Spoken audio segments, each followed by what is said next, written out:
पाहिजे. Hallelujah, hallelujah. आपल्याला वेळ लागण्याची ही वेळ आहे. Praise the Lord. मला सांगते की आता खऱ्या अर्थानं जागे होण्याची वेळ आहे. आमेन. लक्ष आहे तुमचं? काही ना जाणार बघू नका, त्यांना येऊ द्या, बसतील, पण तुमचं लक्ष इकडं असेल. Hallelujah, praise the Lord. आपल्याला ही वेळ आहे उठून जागे होण्याची. Praise the Lord. मग आराधना असेल, प्रार्थना असेल, देवाचं वचन असेल, देवाची सुवार्ता असेल, आपल्या प्रत्येकाने जागा हो. शिवाय सांगा, जागा हो. झोपेतून प्रेज द लॉर्ड. कारण ती सवय, ती घटका कधी येईल कुणालाच माहित नाही. Hallelujah, praise the Lord. म्हणून आपल्याला जागरूक राहायला सांगितलंय. Hallelujah, hallelujah. Praise Lord. पुन्हा एकदा गीत गाणार आहोत, परमेश्वराच्या नावाला धन्यवाद देणार आहोत. आया हूं मैं यहाँ यीशु तेरे दरबार में. हालेलुया. गीत गाऊया, परमेश्वराच्या नावाला नाचून गाऊन आपण गौरव देऊया.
हालेलुया प्रेज गॉड है ना. तर आज अशी कसं भरून काढायची, आठवड्याभर परत पुढच्या आठवड्यापर्यंत पुरली पाहिजे. हालेलुया. इकडे तो आज तो मैं यीशु गाऊंगा और आज तो मैं यीशु असं का म्हणतोय तो. आजचा दिवस वाया जाता कामा नये. Hallelujah praise God. जर आलाय खरंच देवाच्या उपस्थितीमध्ये तर त्याची महिमा अगदी मजा काय करायचं आतून झाली पाहिजे. Praise God. हालेलुया. आशीर्वादासाठी आलो आपण. हालेलुया. आणि ते मिळण्यासाठी कुछ देर पाने के लिए कुछ खोना पड़ता है. आणि ते काहीतरी गमवायचं म्हणजे त्याला दुसरं तिसरं तुमचं काही नकोय. तुमची ऍक्शन, तुमची कृती, तुमचा विश्वास, तुमचं प्रेम पाहिजे. हालेलुया. त्याला देवा द्यायला दोन्ही हातांनी. कमॉन. आज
आत्ताच आपण वाहून चाललोय.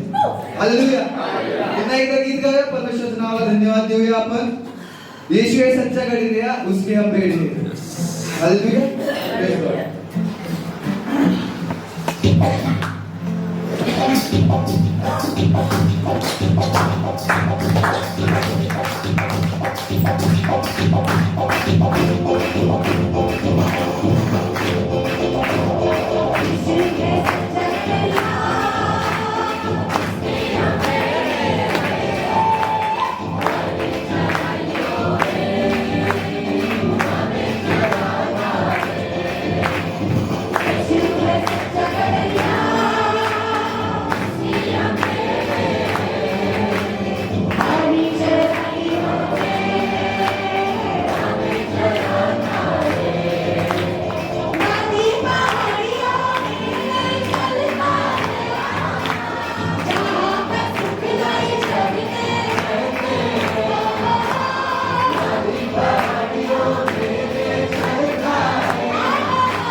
हालेलुया. तो आपला मेंढपाळ आहे. Praise the Lord. आणि जर तो आपला मेंढपाळ आहे तर आपल्याला घाबरायची गरज नाही. शेजाऱ्याला सांग, आता भिऊ नका, आतापासून घाबरायचं नाही, कारण तुझा मास्टर प्रभू येशू ख्रिस्त आहे. हालेलुया. Praise the Lord. आणि तो एकासाठी 99 माग सोडणारा परमेश्वर आहे. आमेन. जोरदार टाळ्या वाजवूया. और डायरेक्शन में हमें लेकर चल ताकि हम तेरी महिमा कर सकें. हालेलुया. Thank you Jesus. इस पल को हम तेरे हाथ में सौंपते हैं. इस दिन के लिए हम तुझे धन्यवाद देते हैं. पवित्र आत्मा तेरी अगुवाई कर, हर एक बच्चे की अगुवाई कर. यहाँ पर जो भी मौजूद है खुदा, सबका कब्जा ले ले. और तेरे जैसा बना। आज से हम सेम नहीं जा रहे, आज से हम सेम नहीं बोलेंगे, आज से हम सेम नहीं चलेंगे, आज से हम सेम नहीं रहेंगे। Hallelujah, hallelujah, hallelujah.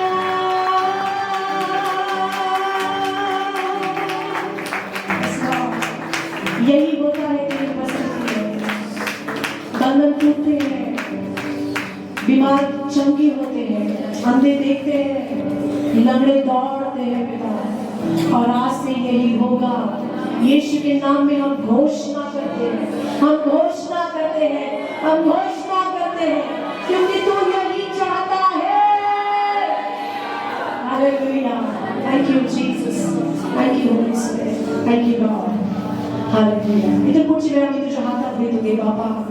पुन्हा एक बार गांभीर्यानं तुझ्या उपस्थितीवर बसतो. तुझ्याकडून येणारा संदेश आमच्या कानापर्यंत पोहोचवू. बोलणारे दासाला तुझ्या हातात घे. बोट हो त्यांचा तू ताबा घे. अभिषेकाच्या सामर्थ्यानं भर. पवित्र आत्म्यामध्ये बाबा तो मेसेज असावा यासाठी मदत कर.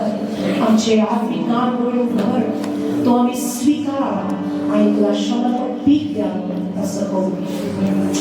सर्व गौरव तुला प्रभू येशू ख्रिस्त नावाच्या सामर्थ्य नावात या प्रार्थना मागते म्हणून तू ऐकते. त्या मंडळी मोठ्याने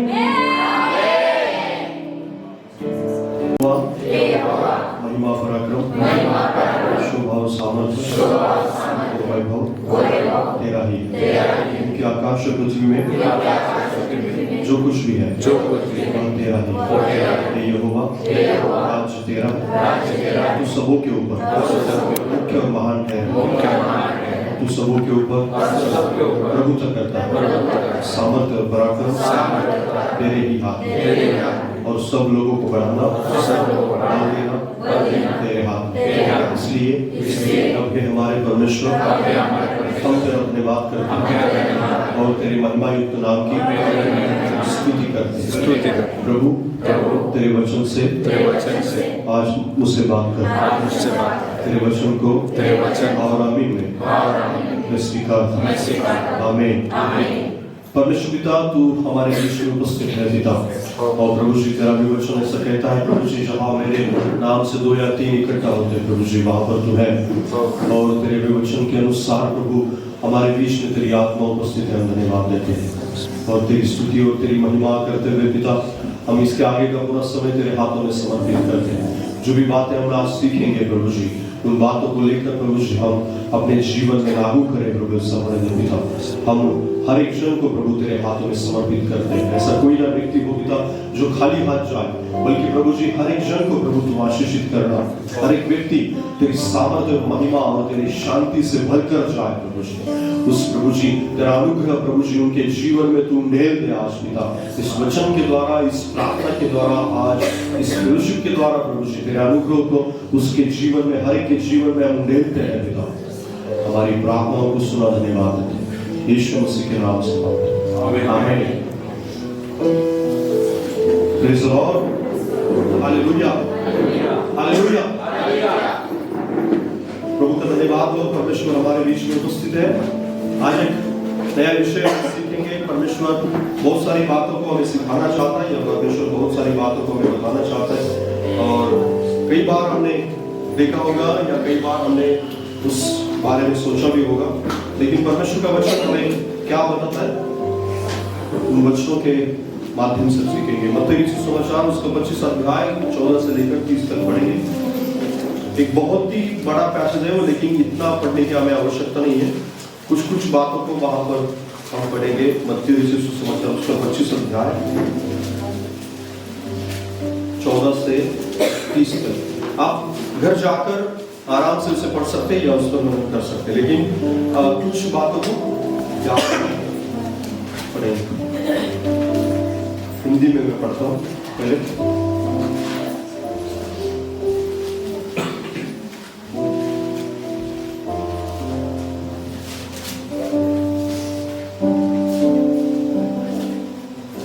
क्योंकि यह उस मनुष्य की दशा है जिसने परदेश को जाते समय अपने दासों को बुलाकर अपनी संपत्ति उनको सौंप दी।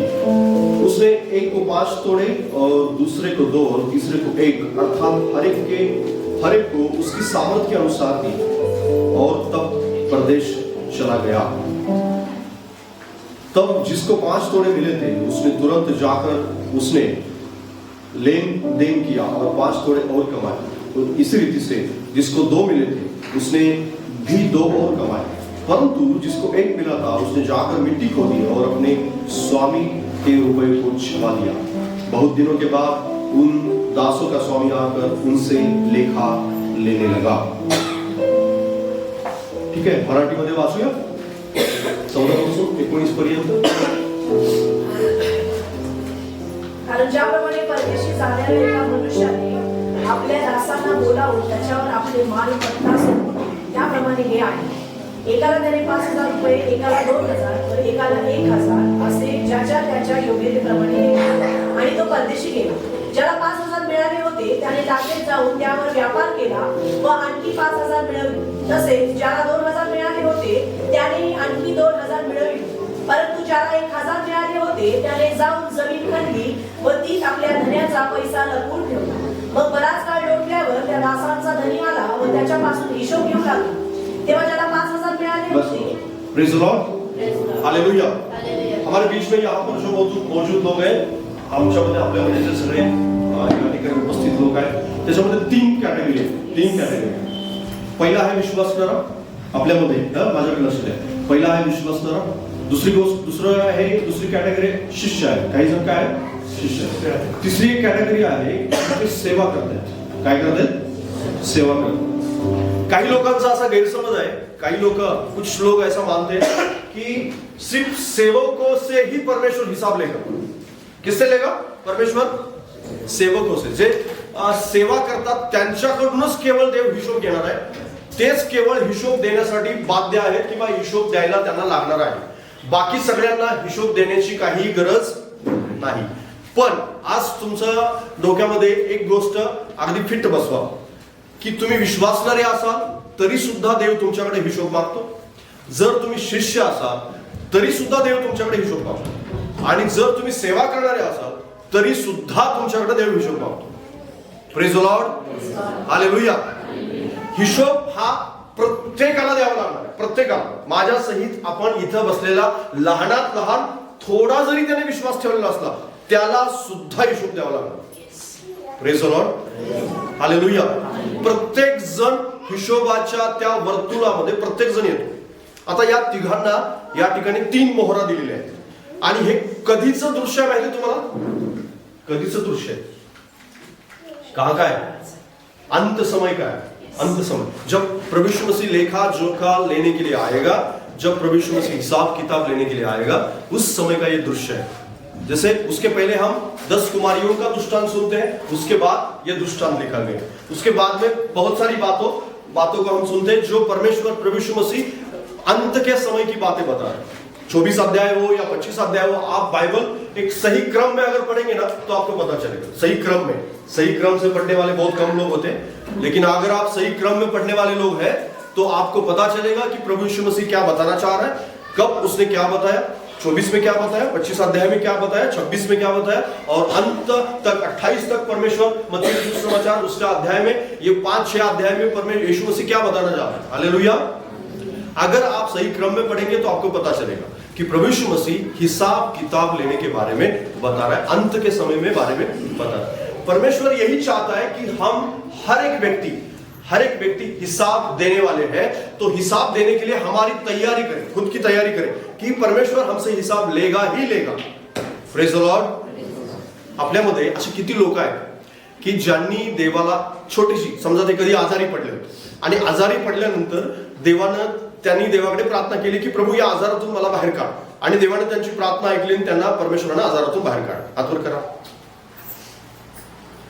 Okay, praise the Lord. तुमची कदाचित नोकरी गेली होती, काय गेलं होतं? नोकरी गेली होती, आणि नोकरी मिळण्यासाठी तुम्ही प्रार्थना केली आणि देवाने तुम्हाला नोकरी दिली। असे किती जण? तुम्ही कर्जबाजारी होते आणि कर्ज फेडण्यासाठी तुमच्याकडे पैसे नव्हते, पण तुम्ही प्रार्थना करत होते की प्रभू मला कर्ज फेडण्यासाठी मदत कर, आणि देवाने तुम्हाला कर्ज फेडायला मदत केली। हातवर करा। देवस्तुती असो. मी तुम्हाला हिशोब विचारत आहे. Praise the Lord. परमेश्वर हिशोब विचारतो. आपल्याला असं वाटतं की देव मला काही नाही विचारणार. असे किती लोक आहेत की ज्यांनी आपल्या लेकरांसाठी, लहान होते लेकरं, ती चांगली शिकावीत, चांगली मोठे व्हावीत आणि खूप चांगल्या प्रकारे परमेश्वराने त्यांना मोठं करावं. असे किती जण आहेत की त्यांच्या लेकरांसाठी ते सतत प्रार्थना करायचे आणि आज त्यांना एक चांगल्या कॅरेक्टरचं पाहतात ते. Praise the Lord. लक्षात घ्या, असा यापैकी इथं बसलेल्यापैकी असा कोणीही व्यक्ती नाही की ज्यांच्यासाठी परमेश्वरानं काहीच केलेलं नाही. असं कोणीही नाही. लक्षात घ्या. कोणी आहे का आपल्यापैकी की ज्याच्या जीवनामध्ये एकही प्रार्थना प्रभू येशू ख्रिस्ताने ऐकली नाही? असा कोण आहे? का कोण असा की तुमची एकही प्रार्थना आजपर्यंत मी इतक्या प्रार्थना केल्या पण एकही प्रार्थना प्रभूनं माझ्या ऐकलेली नाही, किंवा काही काही प्रार्थना ऐकल्या, काही काही प्रार्थना ऐकल्या नसते. ठीक आहे. पण समजा जर तुमच्या प्रार्थनांची उत्तरं परमेश्वराने प्रभू येशू ख्रिस्ताने जर दिलीत तुम्हाला, तर तुम्ही त्याला हिशोब देणे लागतात. Praise the Lord. हालेलुया. जर समजा मी आजारी होतो आणि आजारी असताना मी प्रार्थना केली की प्रभू मला बरं कर, आणि मी विदाऊट औषधाचा, विदाऊट दवाखान्याला न जाता, कुठल्याही प्रकारचा औषध गोळ्या न घेता जर परमेश्वराने मला बरा केलं, कुठल्याही प्रकारच्या आजारांच्या वातावरणात मी असून सुद्धा देवाने मला सुरक्षित ठेवलं, जिवंत ठेवलं, तर माझं शरीर त्याला हिशोब देणं भाग आहे. लक्षात घ्या. माझ्या शरीराच्या द्वारे मला काय देणं आहे? त्याला हिशोब देणं आहे. कारण हे शरीर त्याने यासाठी निरोगी ठेवलेलं आहे की त्याला मी माझ्या शरीराच्या द्वारे हिशोब द्यावा. जर मी हिशोब देणार नाही तर त्या आजारांच्या द्वारे मी देवाचा गौरव नाही करत आहे, देवाची महिमा नाही करत आहे. समजा जर तुम्ही पैसे त्याच्याकडून मागितले, कर्ज फेडण्यासाठी मदत मागितली आणि तुमचं कर्ज फेडण्यासाठी देवाने तुम्हाला मदत केली, आणि जर तुम्हाला तुमच्या जीवनामध्ये कर्ज फेडण्यासाठी सहाय्य झालं, सगळं झालं, आणि एक दिवस असा आला की देव म्हणत आहे सॉरी, बरोबर ह्यावेळेस काय केलेलं आहे की ज्यावेळेस मी मोठ्याने बोलू शकत नाही. तर लक्षात घ्या, ज्यावेळेस आपण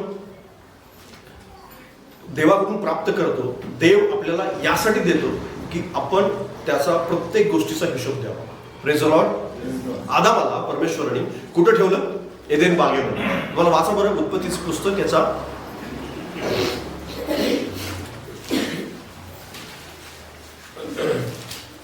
3रा अध्याय आणि 9 पासून 12 पर्यंत.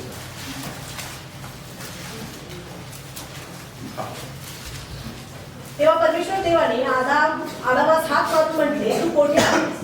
तो म्हणाला, मी बागेत मी तुझा आवाज ऐकला तेव्हा मी नग्न आहे म्हणून भिवून लपलो. देवाने म्हटले, तू नग्न आहेस हे तुला कोणी सांगितले? ज्या झाडाचे फळ तू खाऊ नको अशी मी तुला आज्ञा केली होती, त्याचे फळ तू खाल्लेस काय? आदाम म्हणाला, जी स्त्री तू मला सोबतीस दिलीस तिने त्या झाडाचे फळ मला दिले आणि ते मी खाल्ले.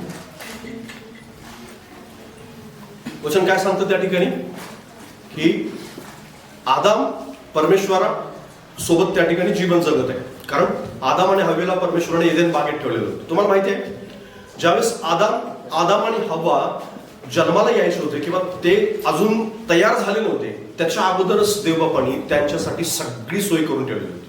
सगळी. आदामाला जन्म देण्यापूर्वी किंवा आदाम तयार होण्यापूर्वी देवानी पहाड डोंगर बनवलेले होते. आदामाला तयार करण्यापूर्वीच देवानं पाणी पण बनवलेलं होतं. आदामाला तयार करण्यापूर्वी परमेश्वरानं झाडे बनवलेली होती. आदामाला तयार करण्यापूर्वी परमेश्वरानं मासे तयार केले होते. आदामाला तयार करण्यापूर्वी प्राणी तयार केले होते. आदामाला तयार करण्यापूर्वी परमेश्वरानं जमिनीमधून वेगवेगळ्या प्रकारच्या खाण्यासाठी आवश्यक वस्तू आहेत किंवा फळं आहेत किंवा जे काही धान्य आहे या सगळ्याची निर्मिती करून ठेवली होती. म्हणजेच काय, हे सगळं देण्यापलीकडे किंवा देण्यापाठीमागे परमेश्वराचा एक उद्देश होता. ज्यावेळेस आदाम या सगळ्यावर अधिकार चालवेल, कोणाकोणाला नावं ठेवेल, कोणाची नावं त्याने नामकरण केलं आहे ना, वाघाला वाघ म्हणाला तो, सिंहाला सिंह म्हणाला, वेगवेगळ्या प्रकारचं नामकरण आपण पाहतो. कारण बायबल सांगतं त्या ठिकाणी की आदामाला परमेश्वरानं नाव ठेवण्यासाठी दिलं होतं त्या ठिकाणी की तू नाव ठेवू शकतोस, तुझा अनुरूप सहाय्यकारी शोधू शकतोस. पण त्या ठिकाणी त्याला मिळालं नाही, मग हवा बनवलं. पण हे सगळं देण्यापलीकडं परमेश्वराची इच्छा होती, ज्यावेळेस मी त्याला हिशोब विचारेन, ज्यावेळेस मला त्याच्याकडून हिशोब घेण्याची वेळ येईल, त्यावेळेस आदामाने योग्य आणि चांगल्या प्रकारे मला हिशोब दिला पाहिजे. कारण त्याच्याकडून परमेश्वराने एकच अपेक्षा केली होती की एवढं सगळं मी तुला दिलेलं आहे, पण एकच गोष्ट तुला करायची आहे. ती म्हणजे काय, की बागेच्या मध्यभागी जे झाड आहे त्या झाडाचं फळ तुला खायचं नाही.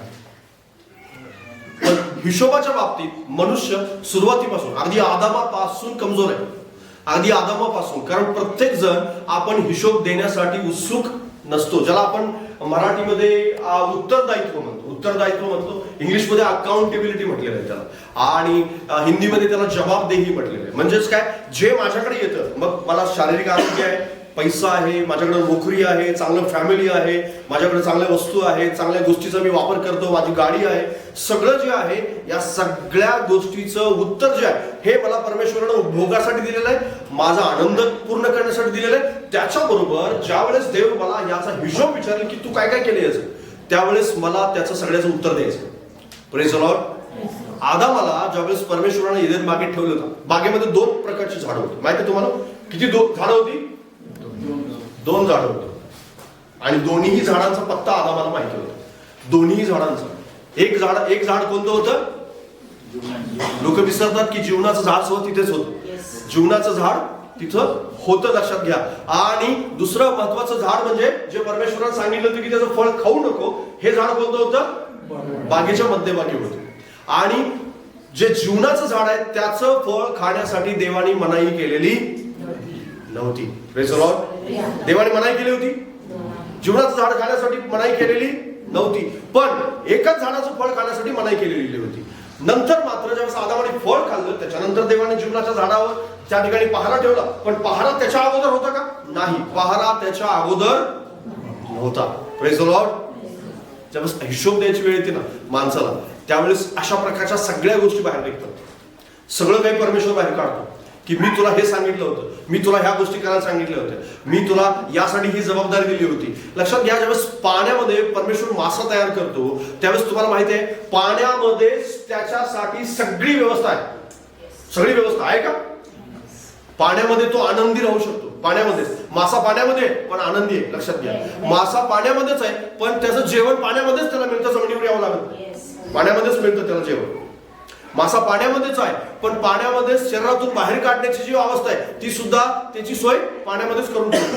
पाण्यामध्येच त्याला ऑक्सिजन पण मिळतो. Praise the Lord. ऑक्सिजन घेण्यासाठी जमिनीवर येण्याची गरज नाही, देवाने सगळी सोय करून ठेवलेली आहे. ज्यावेळेस मनुष्य पृथ्वीवरती जन्माला येतो तर आपल्याला पाण्यात जाण्याची गरज नाही, पृथ्वीवरच आपल्याला सर्व काही मिळालेलं आहे.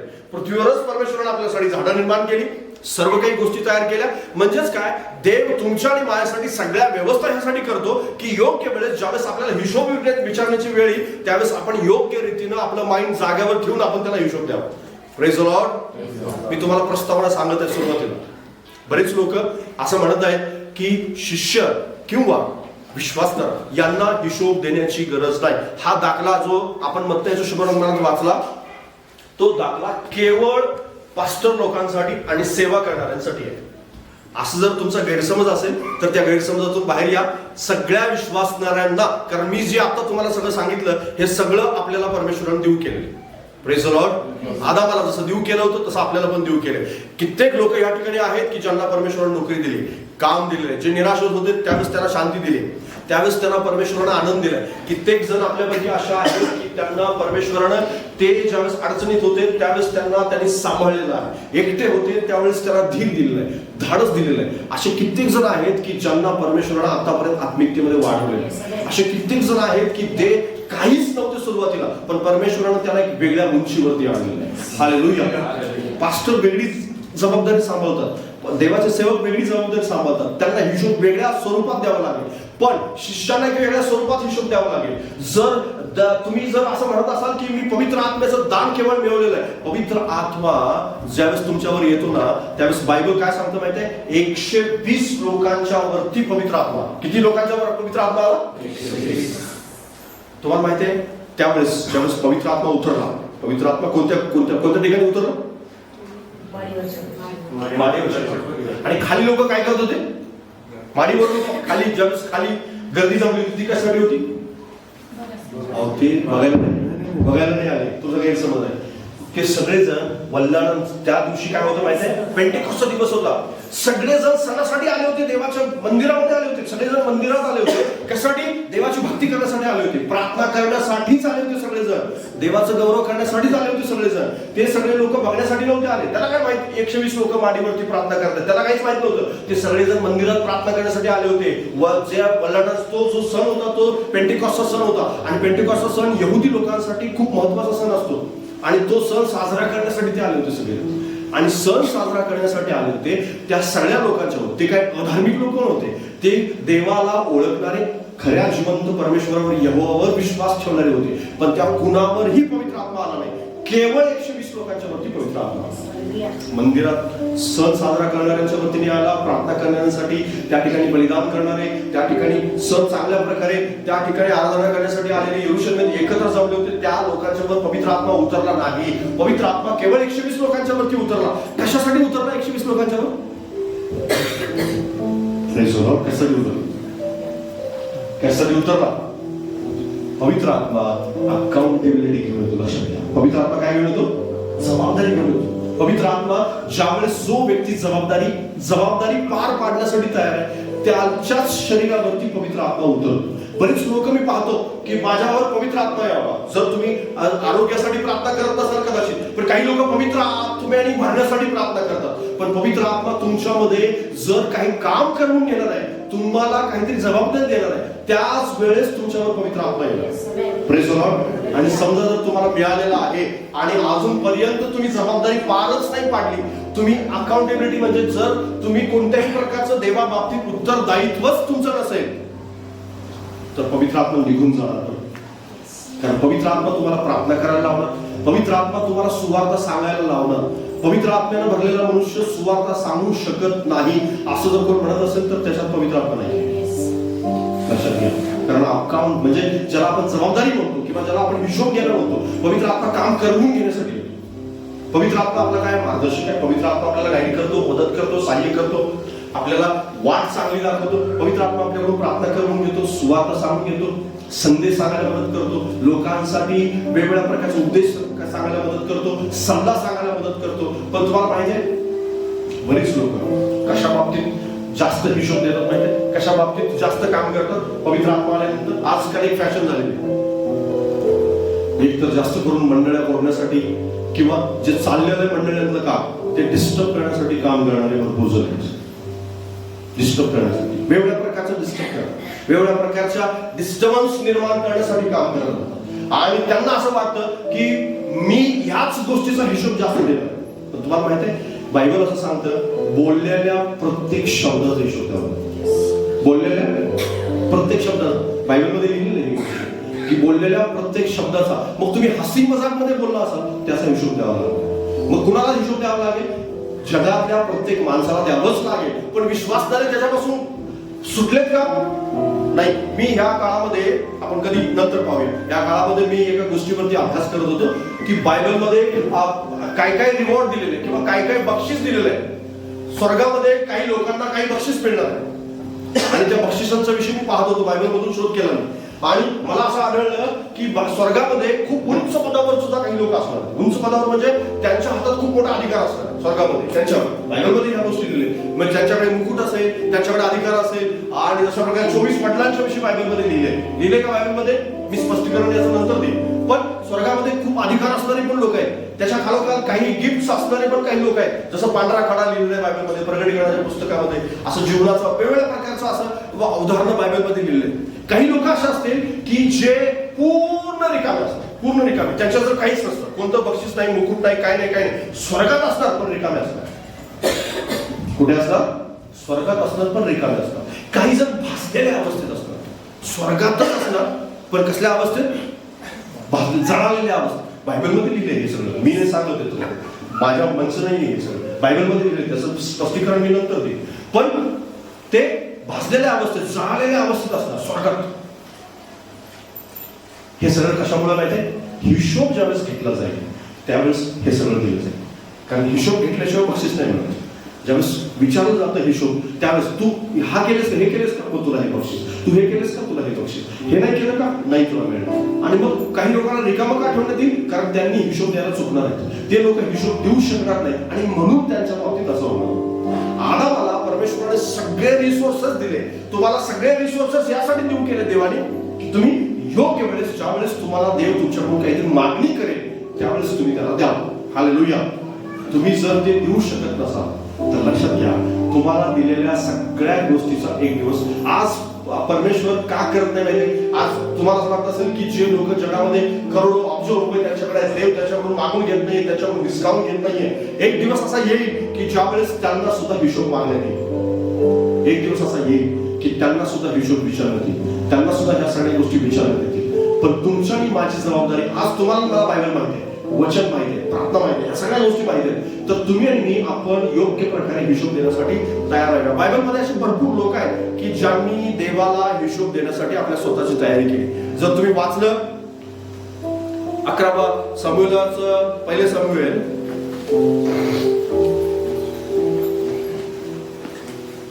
मला वाटतं दुसरं शमूएल त्याचा 12वा अध्याय आणि 7वं वचन.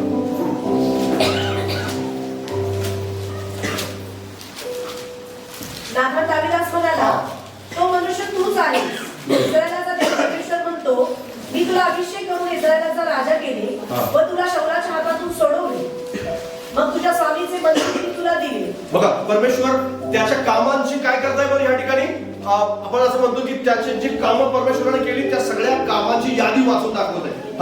वाचा पहिल्यापासून यादी मला ऐकायची. 7 पासून. नाथान दाविदास म्हणाला, बरोबर. तो मनुष्य तूच आहेस. इस्रायलाचा देव परमेश्वर म्हणतो, मी तुला अभिषेक करून मी इस्रायलाचा तुला अभिषेक केला आणि मी तुला इस्रायलचा राजा केलं. दुसरं, तुला शौलाच्या हातातून सोडवले. तुला शौलाच्या हातातून मी सोडवलं. दुसरं, मग तुझ्या स्वामीचे मंदिर मी तुला दिले. मी तुला तुझ्या स्वामीचे मंदिर मी तुला दिले, म्हणजे राजवाडा दिला. त्याच्या स्त्रिया तुझ्या उराशी दिल्या आणि मग स्त्रिया सुद्धा तुला दिल्या.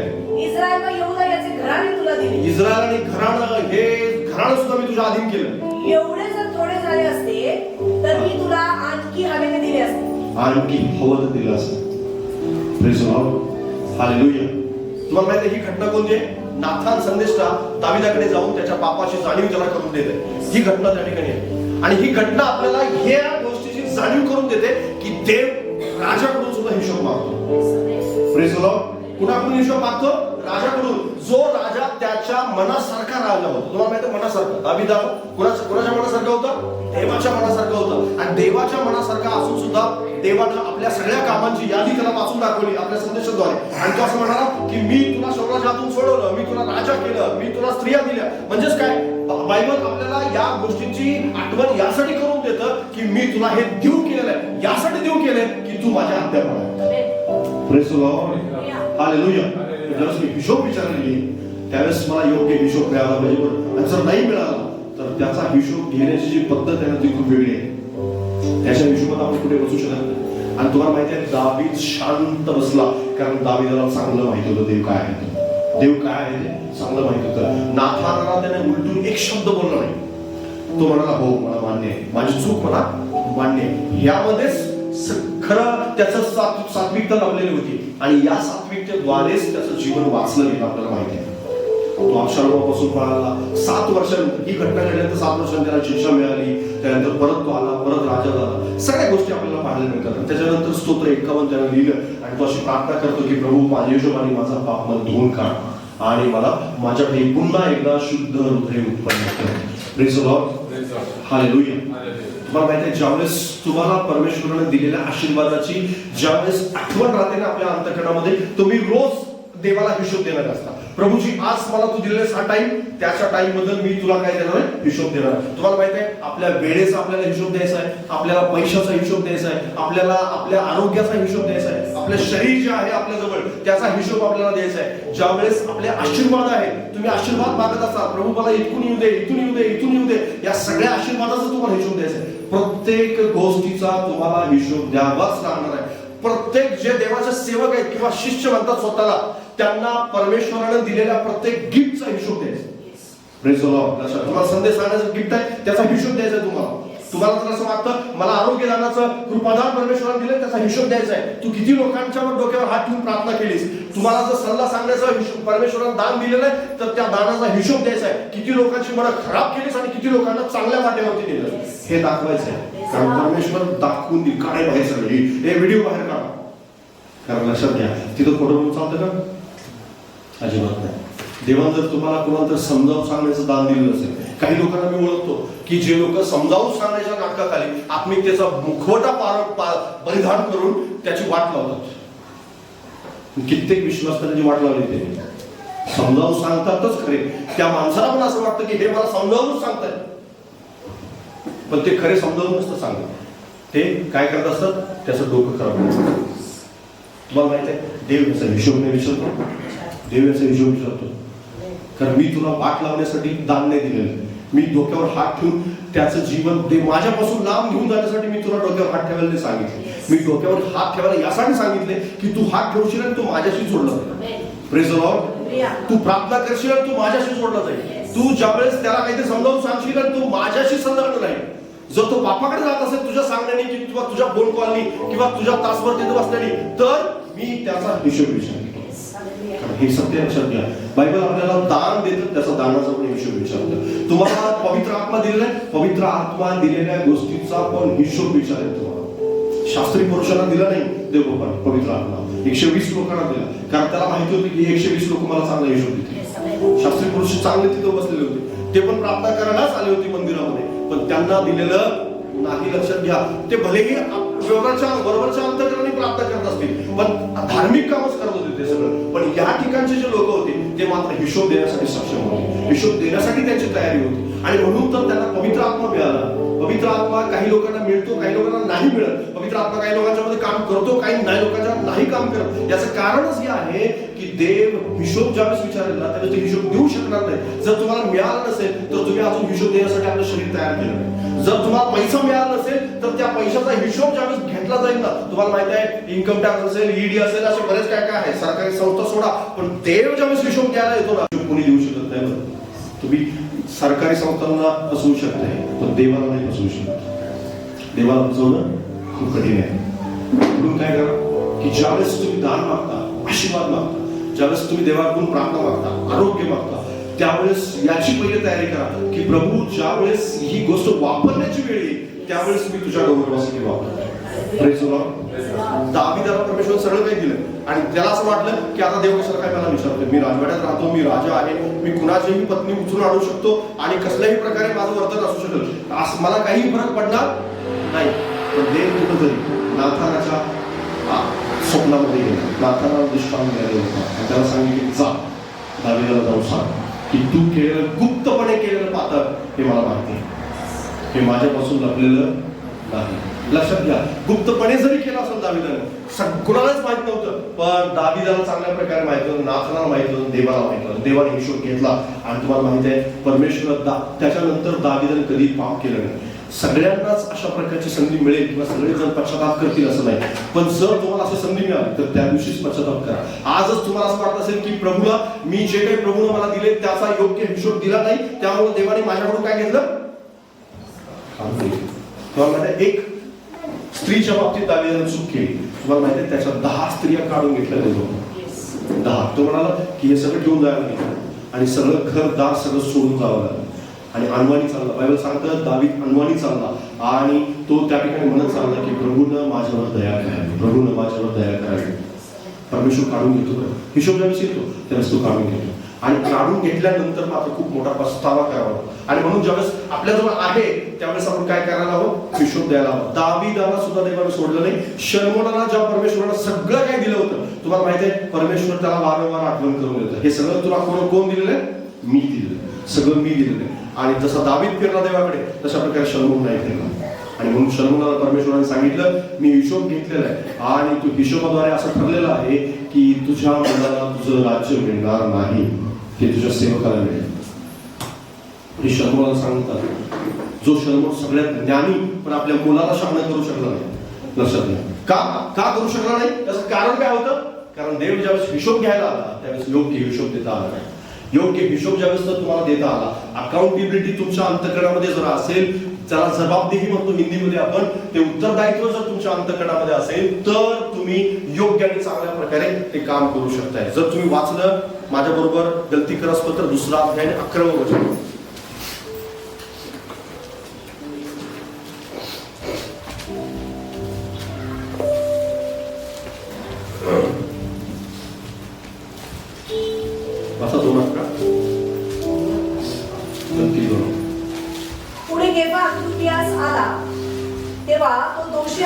त्यांनी त्याला तोंडावर आणले.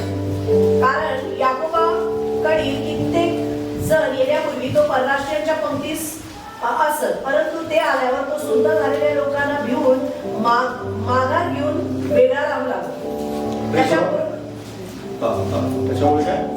त्याच्याबरोबर बाकीच्या यहुद्यांनी ढोंग केले.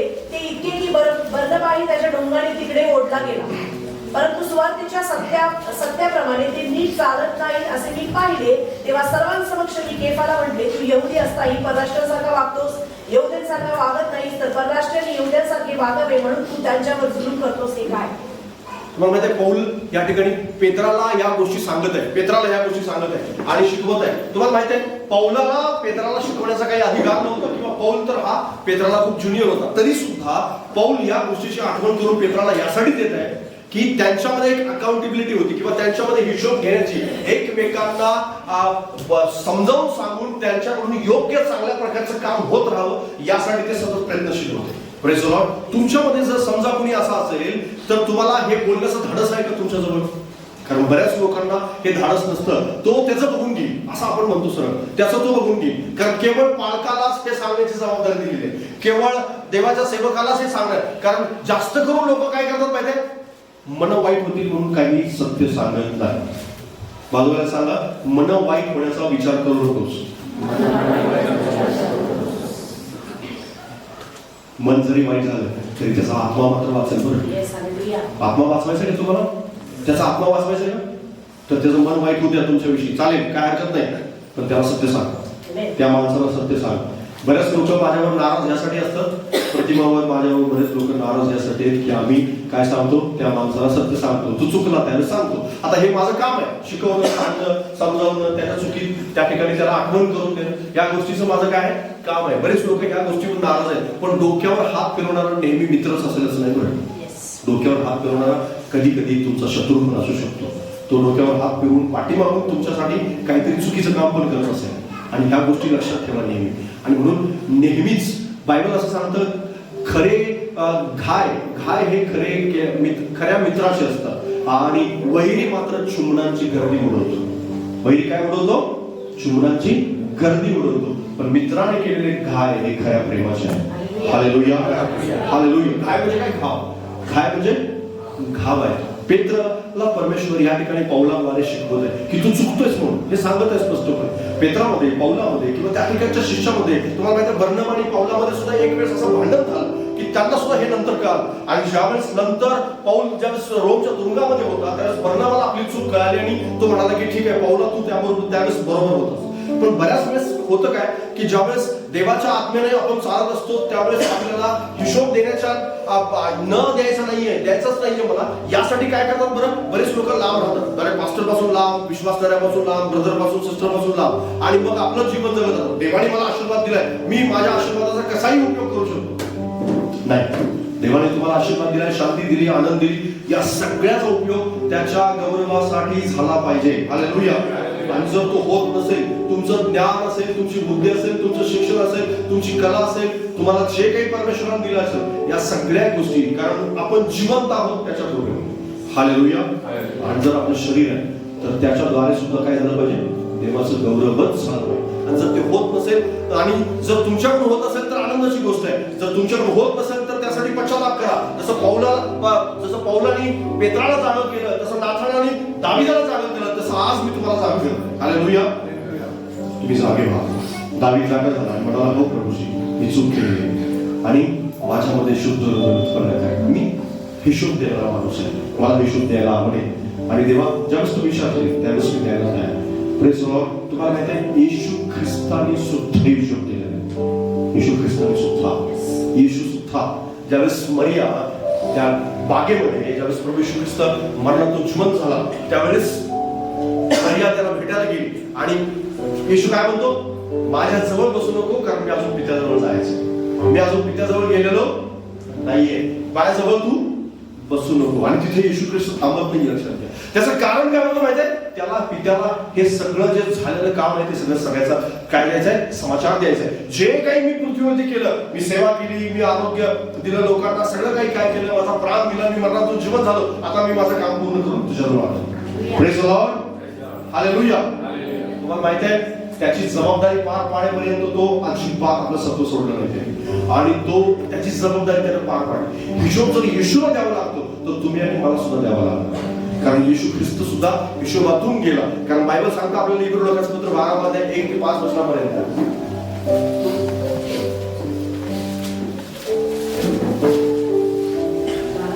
12 1 ते 5. तर मग आपल्या एवढ्या मोठ्या साक्षी रूपी मेघाने वेढलेले आहोत म्हणून आपण ही सर्व भार व सहज गुंतवणारे पाप टाकून आपल्याला नेमून दिलेल्या धावेकडून धीराने धावावे. आपण आपल्या विश्वासाचा उत्पादक व पूर्ण करणारा येशू याच्याकडे पाहत असावे. जो आनंद त्याच्या पुढे होता त्याच्याकरता त्याने लज्जा तुच्छ मानून वधस्तंभ सहन केला आणि तो देवाच्या राजासनाच्या उजवीकडे बसला आहे. तुमची मने खचून तुम्ही खचून जाऊ नये म्हणून ज्याने आपल्या विरुद्ध पातक्यांनी केलेला इतका विरोध सहन केला त्याच्याविषयी विचार करा. Praise the Lord. हालेलुया. ज्यावेळेस तुम्हाला आपल्या स्वतःच्या परीक्षांच्या विषयी अडचणींच्या विषयी दुःख प्रभू मला तू आशीर्वाद दिलेलेस पण मला माझ्या जीवनामध्ये या सगळ्या अडचणींचा सामना करावा लागतो त्यावेळेस येशू ख्रिस्ताकडे लक्ष लावा. कारण प्रभू येशू ख्रिस्ताकडे सगळा अधिकार असून सुद्धा तो दुःखातून अडचणीतून समस्यातून गेला पण आपल्या विरोधात असणारी प्रत्येक गोष्टीवरती तो विजय ठेवला. हालेलुया. जर तुम्हाला असं वाटत असेल की माझ्या जीवनामध्ये दिलेले आशीर्वाद आहेत या सगळ्या गोष्टीवर मला विजय मिळवायचा आहे तर प्रभूच्या अधीन व्हा आणि जो आपल्या विश्वासाचा उत्पादक आहे त्याच्या अधीन झाल्यानंतर आपण पूर्णपणे त्याला हिशोब देण्यासाठी आपलं शरीर जास्त करून तयार करतो. लक्षात घ्या जितकं तुम्ही अकाउंटबिलिटी किंवा तुमच्यामध्ये असेल हिशोब देण्याची प्रवृत्ती असेल तितका आशीर्वाद जास्त येतील तुमच्या जीवनात. हालेलुया. पवित्र आत्म्यासाठी आज तुम्हाला एक गिफ्ट मिळालंय त्याचा चांगला हिशोब द्या. परमेश्वर तुम्हाला 10-9 गिफ्ट द्यायला तयार आहे. हालेलुया. पुढचे 9 जे गिफ्ट आहेत बाकीचे सगळे गिफ्ट आहेत ते तुमच्यामध्ये येतील. हालेलुया. जर परमेश्वर संदेश द्यायची शक्ती दिली तो प्रामाणिकपणे सांगा प्रामाणिकपणे सांगा प्रामाणिकपणे सांगा. परमेश्वर तुम्हाला आज जर 50 लोकांचा उभा करतोय तर येणाऱ्या दिवसात 1000 लोकांचा उभा करेल. हालेलुया. तुमच्या जवळ जे आलेलं आहे जे गीत समजा तुम्ही गात असाल जर गीत गात आहे तुम्ही आत्म्याने खरेपणाने गा. परमेश्वराला हिशोब देण्यासाठी प्रभू मला तू दिलेस माझा आवाज माझं समर्पण माझं उभं राहणं हे सगळं तुझ्यासाठी. परमेश्वर तुम्हाला 1000 लोकांना गीत गाण्यासाठी उभं करतो. हालेलुया. काही लोक त्यांच्या त्या बाबतीत त्या हिशोबाच्या बाबतीत इतके सिरियस असतात ते फक्त कॅमेऱ्यामध्ये चमकू वृत्ती ठेवतात. चमकू वृत्ती पाहिजे ना मला कॅमेरा समोर राहायचं. कॅमेरा समोर ते खूप हिशोब देणारे असतात खूप ऍक्टिव्ह असतात. त्यांना असं वाटतं की लोकांनी त्याला जर पाहिलं ना त्यावेळेस ज्यावेळेस कॅमेरा चालू असतो त्यावेळेस ते म्हणतात अरे त्याच्यासारखा ऍक्टिव्ह माणूस जगामध्ये कोणीच नाही. सगळ्यात ऍक्टिव्ह माणूस सगळ्यात काम करणारा कोणी असेल तर हा बंधू आणि ही बहीण. पण कॅमेरा नसताना ज्यावेळेस तुम्ही ऍक्टिव्ह असता त्यावेळेस तुम्ही खरे ऍक्टिव्ह त्यावेळेस तुम्ही खरे हिशोब देणार.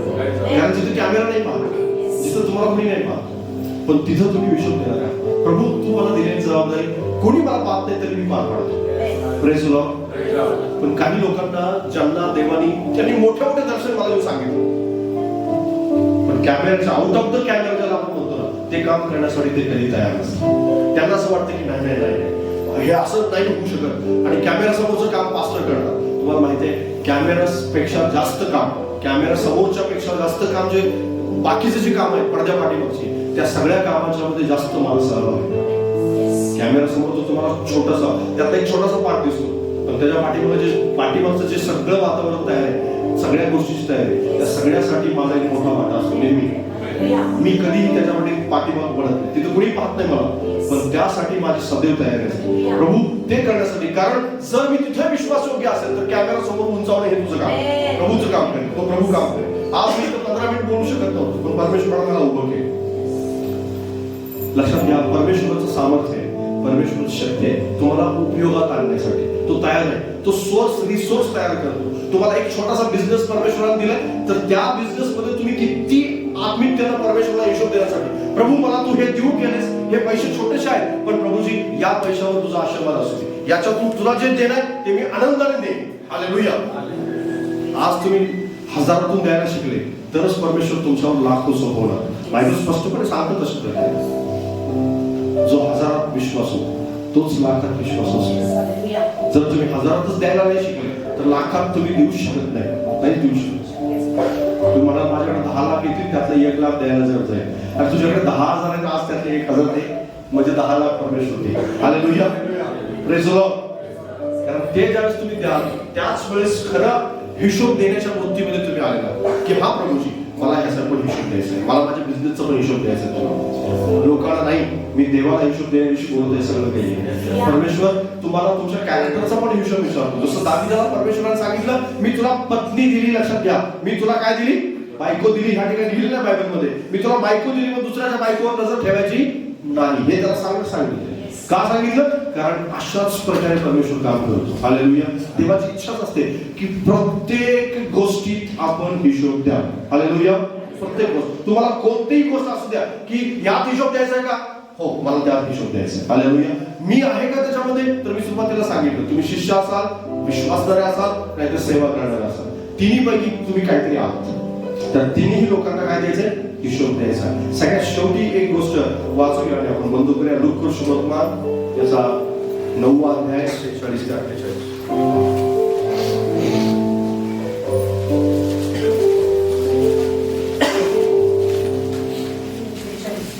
हा 46 48 पासून 48.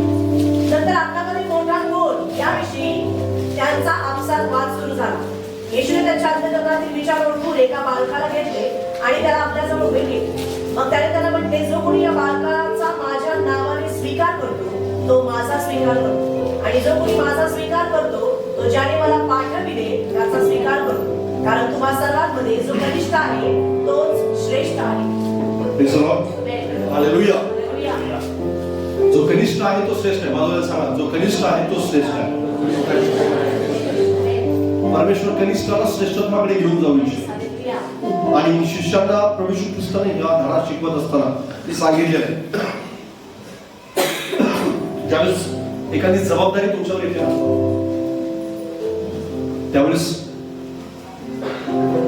तुमच्यावर सामर्थ्य येते एखादं, त्यावेळेस तुमच्यावर एक मोठी जबाबदारी पण येते. कारण प्रत्येक सामर्थ्य कामाबरोबर, प्रत्येक सामर्थ्य गोष्टीबरोबर एक जबाबदारी घेऊन येत असते. कुठलीही ताकद असू द्या, कुठलंही सामर्थ्य असू द्या, कुठल्याही प्रकारचा मोठा पैसा असू द्या, कुठल्याही प्रकारचे पवित्र आत्म्याचा अभिषेक असू द्या, कुठल्याही प्रकारे परमेश्वराने दिलेलं दान असू द्या, ती तुमच्यावर जबाबदारी आहे. ती जबाबदारी पार पाडण्यासाठी जो व्यक्ती तयार आहे त्याच व्यक्तीचा परमेश्वर उपयोग करून घेतो. बऱ्याच लोकांना मी या ठिकाणी सेवा करण्याचं समर्पण पाहिजे. त्यांना समर्पण आहे, नाही असं नाही, त्यांचं समर्पण पण आहे, पण त्यांचं समर्पण हे चुकीच्या दिशेने जास्त आहे. चुकीचं, त्यांना अनुकरण करायचंय कुठल्या तरी प्रॉफिटचं, त्यांना अनुकरण करायचंय कुठल्या तरी पास्टरचं. तुम्हाला माहित आहे, तुम्ही बायबल सांगतो, बायबलमध्ये असलेल्या यिर्मयाला परमेश्वराने तो ज्यावेळेस लहान होता त्यावेळेस देवाच्या सेवेसाठी बोलवलं. कधी बोलवलं? लहान असतात. पण परमेश्वराने तुम्हाला माहित आहे, यिर्मया काय म्हणाला, प्रभू मी लहान आहे आणि मी सेवा नाही करू शकत, संदेश म्हणून. पण परमेश्वर त्याला काय म्हणतो माहिती आहे, तू उदरात तयार होण्यापूर्वी, उदरात तो तयार झाला नव्हता, म्हणजे पोटामध्ये तुझी आकृती तयार होण्यापूर्वी मी तुला निवडलेलं. Praise the Lord. म्हणजे कुठं ठरलंय हे सगळं, की यिर्मया संदेश लावणार आहे, स्वर्गात ठरलेलं. हालेलुया. Praise the Lord. अजून स्वर्गातून त्याच्या शरीरात त्याचा आत्मा पाठवायचा आहे, अजून पाठवा. कारण देवाने दिलेला आत्मा देवाकडे परत जातो असं बायबल सांगतं. म्हणजे आत्मा कुठून येतो? स्वर्गातूनच येतो. आत्मा स्वर्गातून येतो स्त्रीच्या पोटामध्ये, आहे ना. त्याच्यानंतर मग बाळ तयार होऊ लागतो. पण तो आत्मा येण्यापूर्वीच त्या आत्म्याचं नियुक्त झालेलं आहे. कशासाठी? की हा आत्मा काय आहे? संदेष्टा आहे. Praise the Lord. समजलं मी काय सांगतोय?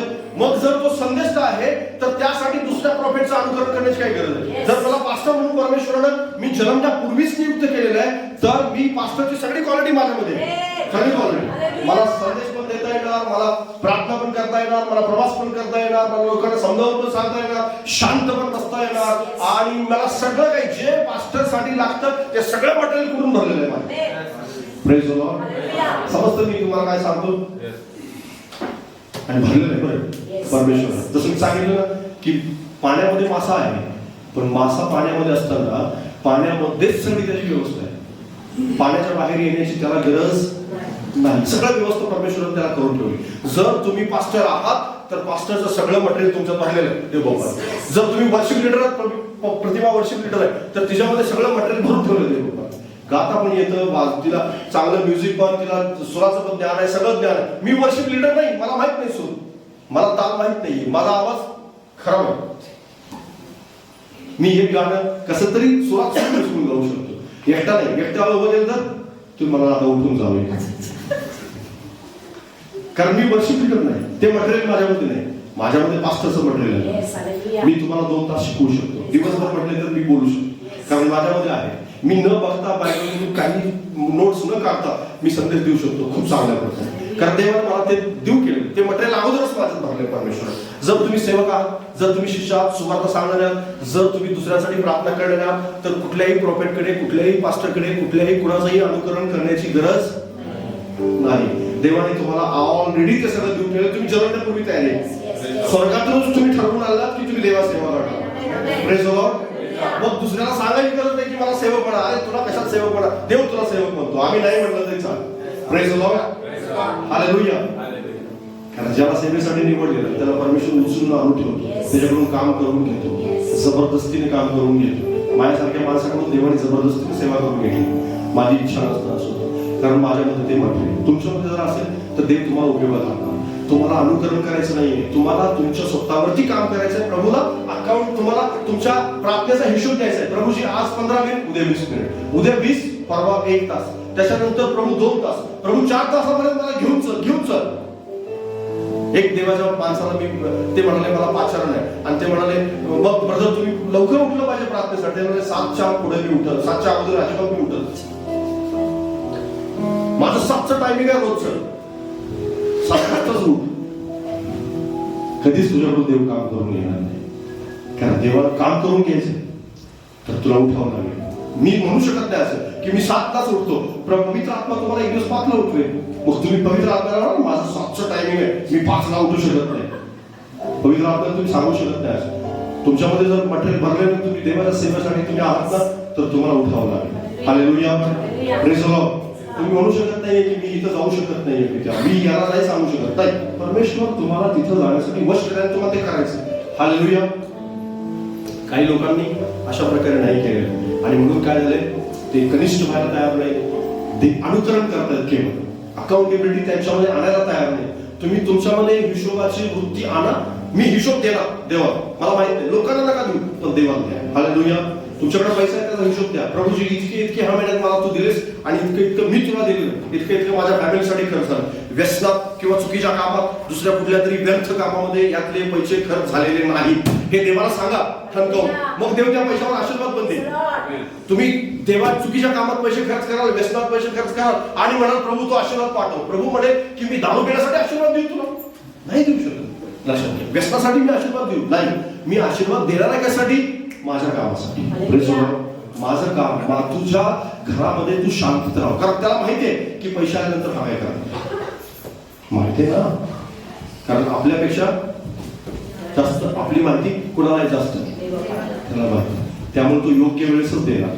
त्याला ही खात्री पटेपर्यंत तो वाढवणार की हा योग्य आहे, आता याला हा हिशोब देण्यासाठी योग्य आहे, मी दिल्यानंतर हा काय चुकीचं करणार हे मला माहिती आहे, त्यावेळेस तो देणार. Praise the Lord. तोपर्यंत, कारण तो धीराचा परमेश्वर आहे, तो धीर धरतो, इतका धीर धरतो, आणि अधीर झालेली माणसं इश्माएलला जन्म देतात. धीर धरतो. 24 वर्ष येशू परमेश्वराने धीर धरलं. किती वर्ष? 24 वर्षांनी इश्माएल जन्मला. बरंच काय काय, पाणी अगदी कोल्हापूर निघून गेलं, बरंच काय काय झालं. अब्राहम खूप अस्थिर झाला त्याच्या जीवनामध्ये, पण परमेश्वराने त्याला सांगितलं की तू स्थिर हो, मी तुला आशीर्वाद द्यायला. Praise the Lord. ज्यावेळेस तुम्ही तुमच्या जीवनामध्ये हिशोब देण्याची वृत्ती आणा की प्रभू पैशाचा हिशोब द्यायला तयार आहे, मी दानाचा हिशोब देईन, मला तू ज्ञान बुद्धी दिलीस त्याचा मी हिशोब देईन, तू मला फॅमिली दिलीस चांगली त्याचा हिशोब मी देईन तुला, मला कुटुंब दिलंस मी त्याचा हिशोब देईन, माझ्या लेकरांचा हिशोब मी तुला देईन. लेकरं, बऱ्याच लोकांनी आपली लेकरांसाठी, आज जो व्यक्ती निघून गेला तुम्हाला माहिती आहे, गेल्या आठवड्यात वाईट घटना आहे, लक्षात घ्यायची, ते असं नाही व्हायला पाहिजे. तुम्हाला माहिती आहे कित्येक वर्षापूर्वी ज्यावेळेस मी सुरुवातीला पहिल्यांदा त्यांच्या घरी गेलो, त्यावेळेसची गोष्ट सांगतो मी तुम्हाला. त्यांनी देवाला समर्पण केलं, त्या लेकरांनी, त्याच लेकरांनी जे लोक देवाघरी निघून गेले, त्याच लेकरांनी देवाला समर्पण केलं. इच्छा काय होती परमेश्वराची की त्यांना आपलं जीवन कुणाच्या पावलावरती ठेवून जावं, देवाच्या पावलावरती पाऊल ठेवून जगत राहावं. पण मात्र हिशोब देण्यापासून तो चुकला. ज्यावेळेस आपण हिशोब देण्यापासून चुकतो ना, त्यावेळेस आपल्या जीवनावर आपलं कंट्रोल राहत नाही, ते सैतानाच्या हातामध्ये जातं. ऍक्सेस देणं ज्याला आपण म्हणतो ना, ऍक्सेस देणार असतं ना, ते ऍक्सेस आपण स्वतः सैतानाला दिलेलं असतो. सैतान असा कधीही परवानगी दिल्याशिवाय येत नाही, परवानगी दिल्याशिवाय येत नाही. तुमच्या विदाऊट परमिशनचं सैतान तुमच्या घरात प्रवेश पण नाही करू शकत. लक्षात घ्या, एक तर देवाची परमिशन आणि एक तुमची सुद्धा परमिशन लागते पण सैतानाला. जोपर्यंत मग तुम्ही ती टीव्हीद्वारे काम करा, परमिशन त्याला टीव्हीद्वारे द्या, तुम्ही मोबाईलद्वारे ती परमिशन द्या, पण द्याल परमिशन खरी. ऍक्सेस त्याला आपण म्हणतो, ऍक्सेस म्हणतो ना. जशा प्रकारे एखादा जे लोक असतात ना फसवणारे, ते काय करतात, एक लिंक पाठवतात, एक मोबाईलवरती लिंक पाठवतात, ते म्हणतात या लिंक वरती क्लिक करा, तुमची लॉटरी तुम्हाला लागेल.